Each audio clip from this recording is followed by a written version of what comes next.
Protesta ka shkuar në ditën e saj të 55 sot dhe me thënë drejtën i ka lëmshuar pak deputetët, i ka çorientu pak. Sidomos deputetet e Partisë Socialiste, të cilët tani nuk po bin, domethënë nuk koordinohen fare me njëri tjetrin, sepse duhet ta ndajnë mendjen këta deputetet e PS-s, domethënë të na e thon sakt nga janë këta protestuesit. Kush i financon këta? Se njëri thot ndryshe, tjetri thot ndryshe. Tani dëgjojeni pak të parin. Persona të identifikuar prej nesh, me lidhje të qarta me gardën revolucionare e Tiranit.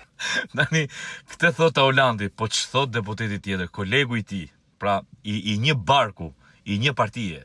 Dëgjojeni pak.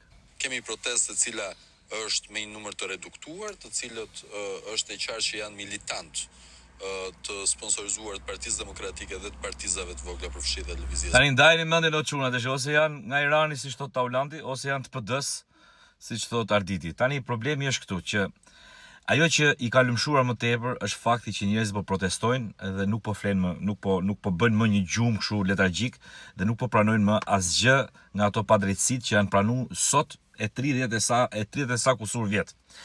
Pse e kanë kaq vështirë të pranojnë që po mor vlla, këtu ka njerëz që nuk bin dakord me ty, pse duhet jenë patjetër iranian, të PD-s, të Dingli Majmunit, e ku diun nga Pakistani, pse duhet jenë patjetër? Jo mor vlla, janë shqiptar që janë të pakënaqur. Domethënë këta duke thënë këtë, nën kuptojnë që këtu nuk ka shqiptar të pakënaqur. Këtu ka vetëm shqiptar që sponsorizohen për të qenë pakënaqur. Jo më miq, jo. Këtu ka shqiptar të pakënaqur. Shqipëria është mbushur me shqiptar të pakënaqur. Të pakënaqur me ju, të pakënaqur me ata, të pakënaqur me këta, të pakënaqur me sistemin.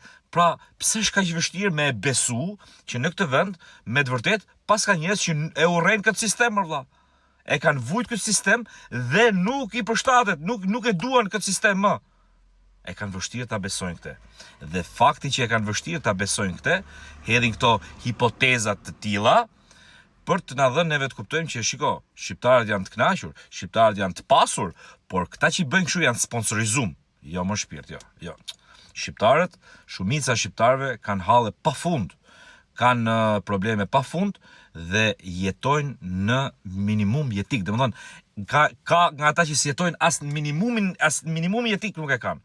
Kështu që mos ju duket çudi, mos ju duket habi që këtu në këtë vend ka shqiptar që jetojnë në këtë Shqipëri dhe janë të pakënaqur. S'ka nevojë me qenë as iranian, as të PD-s, as të kudiun të një shteti tjetër. Thjesht janë të pakënaqur. Besojeni. Ka ardhur momenti që ta besoni tamam, siç është.